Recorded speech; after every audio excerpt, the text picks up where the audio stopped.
दोस्तों, बड़ी अपडेट निकल के सामने आ रही है। आपको याद होगा बिपिन डी सेना का एक रिश्ता था घर में, और वो था माँ बेटे वाला। और वो शिल्पा के साथ उस रिश्ते को कंटिन्यू कर ही रहे थे। लेकिन जब लगा कि भाई मेरे साथ ये गेम शेम खेला जा रहा है, और बाहर से भी रिव्यू मिलने लगे कि तुम्हारे साथ तो ये सब खेल चल रहा है, तुम्हें यूज किया जा रहा है, उसके बाद जब क्लेरिफाई होता है कि भाई ये 50-50 वाला गेम नहीं चलेगा। तुम्हें रिश्ता रखना है तो उसके साथ भी रखो, मेरे साथ भी रखो, लेकिन ये गेम जो तुम्हारा कि 50-50, सब आप जानते ही हैं। लेकिन एक बार विविन डी सैना इतने इमोशनल हो गए थे खेल खेलते दौरान, कि उन्होंने हक करते हुए, शिल्पा को हक करते हुए ये तक बोल दिया था कि अगर आप मुझे किसी भी ज़रूरत के टाइम पे आधी रात में भी कॉल करेंगे तो मैं आपके सामने हाजिर हो जाऊंगा। यहाँ तक ये स्टेटमेंट था। और ये स्टेटमेंट कब आया था? ये सब इंसिडेंट होने के बहुत पहले, जब नौरेन घर में नहीं आई थी, जब ये इतने खतरनाक खतरनाक जो टास्क हुए वो नहीं हुए थे, बहुत पहले की बात है ये।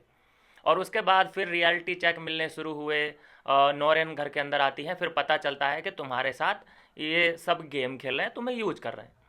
तो अभी दोस्तों देखा ये गया है कि शिल्पा पहुंची थी भारती के पॉडकास्ट में, और भारती ने एक इंटरेस्टिंग क्वेश्चन पूछा कि यार तुम उसे भी बेटा ही मानती थी, उसे भी बेटा ही मानती थी, लेकिन जब करणवीर का हाथ उठाया गया तो तुम बहुत ही ज़्यादा शाउट कर रही थी, तुम खुशी का बहुत ज़्यादा इजहार कर रही थी।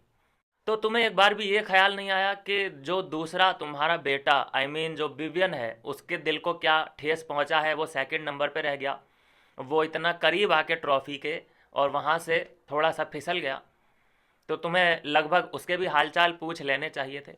तो यहाँ हमने देखा कि बिल्कुल सकपका गई शिल्पा, बिल्कुल हाथ पैर फूल गए उसके कि इस क्वेश्चन का मैं क्या आंसर करूँ। मतलब फिर वो दलीलें पेश करने लगी कि अरे नहीं नहीं, ऐसी कोई बात नहीं है, अगर विवियन भी जीतता तो मैं भी शायद उतने ही खुश होती जितनी मैं करण के जीतने पे हुई। लेकिन ऐसा मुझे मुझे तो खैर नहीं लगता कि जितना वो करण के साथ अपने आप को अटैच कर पाई, अपने जो ध्यान दे पाई करण को, उतना उसने विवियन पे ध्यान दिया लास्ट डेज में। पहले विवियन पे ही फोकस था। जब इसे पता चला कि बाहर भाई करण की हवा चल रही है, कि झूठी अफवाह फैलाई गई अंदर, तब इसने जो अपना अटेंशन है वो शिफ्ट किया करण की तरफ, और करण के लिए रोने लगी, धोने लगी। आपको याद होगा उससे पहले ये विविन के लिए रोना धोना करती थी, और इसी बात को लेकर करण परेशान भी रहता था कि यार तुम ऐसा, उससे इफेक्ट इतना क्यों होती हो, तुम विविन विविन क्यों करती हो 24 घंटे, तुम्हें उसका टाइम क्यों चाहिए होता है बात करने के लिए। क्योंकि उस वक्त तक उसे यही लग रहा था कि जो मजबूत प्लेयर है, जो नंबर 1 पे है, विवियन है, इसलिए विवियन की बहुत ज़्यादा ज़रूरत थी। लेकिन बाद में जब इतने बाहर के रिव्यू मिलने लगे, हाँ, फराह खान, हिना खान, सुनील, रोहित, काम्या, ये सब लोग ने जब एक ही रिव्यू दिया है और क्लीन चिट दी है करण को, तब जाके इसका ध्यान के चलो भैया करण पे ही गेम खेला जाए, इससे अच्छा अच्छा है कि नहीं तो मैं विलन ना बन जाऊं। तो ये सारी कहानी नज़र होती आ रही है। यहाँ पे मैं बोलूँ कि एक तरह से मेकओवर कर दिया है इस पूरे क्वेश्चन का, कि नहीं, अगर विवियन भी जीता तो भी मैं उतनी ही खुश होती। लेकिन चलिए खैर कोई बात नहीं है, तो जब विवियन जीतता तभी हमें होनेस्ट रिएक्शन का पता चल पाता। लेकिन जैसा अभी शिल्पा जी बोल रही हैं वो हमें मानना ही पड़ेगा, क्योंकि जो हुआ ही नहीं उसके बारे में हम प्रिडिक्शन क्या ही मारें, प्रिडिक्ट तो नहीं कर सकते। तो ये है एक क्लिप भारती के पॉडकास्ट की जो वायरल हो गई है। लोग इस पे अपनी जो है भावनाएं व्यक्त कर रहे हैं, अपना रिव्यू दे रहे हैं कि नहीं नहीं, ये तो डबल गेम खेला है शिल्पा ने।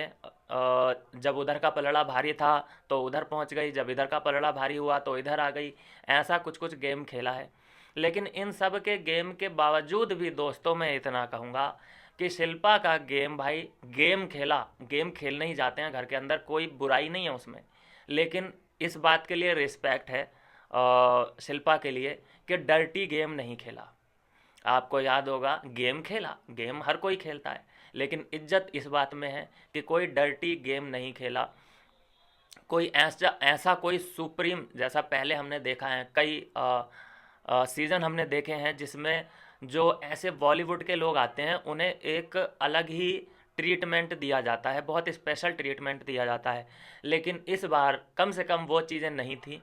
हाँ, एक तरह से बहुत आगे तक लेके आया जाता है। हर सेलिब्रिटी को हम देखते हैं जो बॉलीवुड से आते हैं, ऐसे बड़े लोग, उन्हें लगभग लगभग लास्ट तक लेके आना ही पड़ता है इन मेकर्स को, पता नहीं क्या परेशानी है। जबकि अगर वोटिंग के मामले में देखा जाए तो वोट उसको पड़ेंगे ही नहीं। हाँ, इतने तो नायरा बनर्जी को वोट पड़ जाते अगर ये उसके मुकाबले में आ जाती नॉमिनेशन में तो। लेकिन ये एक राजनीति के तहत, प्लानिंग के तहत होता है कि जो मेकर्स का फेवरेट होता है उसको लास्ट के 15 डेज तक लेके जाना ही होता है इन लोगों को। जैसे कि देखो, चुम थी, चुम किसी भी कीमत पे बच नहीं सकती थी वोटिंग के मामले में। कितनी बार वो आई नॉमिनेशन में, लेकिन जिस बार भी वो नॉमिनेशन में अटक जाती थी, सबसे नीचे लटक जाती थी, उस बार इविक्शन कैंसिल हो जाता था।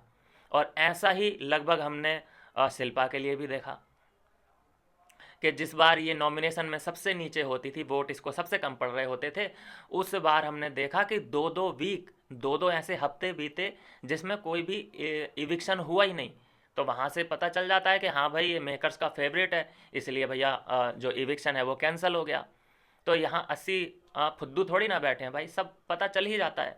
तो ये एक फेवरिज्म होता है मेकर्स का, जिसको वो बचाना चाहते हैं उनको वो लास्ट तक लेके आ ही जाते हैं। तो यही एक शिकायत है मेरी मेकर से, बाकी और कुछ नहीं।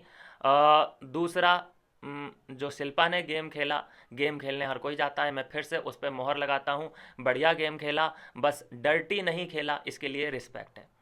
और बाकी जो वोट का सिलसिला है, घर के अंदर के भैया वोट करो, अपने फेवरेट को बचाओ, ये नंगा नाच खेलना बंद कर दो मेकर्स। ये तुम्हारी पोल खुल चुकी है और इसको हम आगे भी खोलते रहेंगे। मिलते हैं दोस्तों नेक्स्ट वीडियो में नई अपडेट के साथ।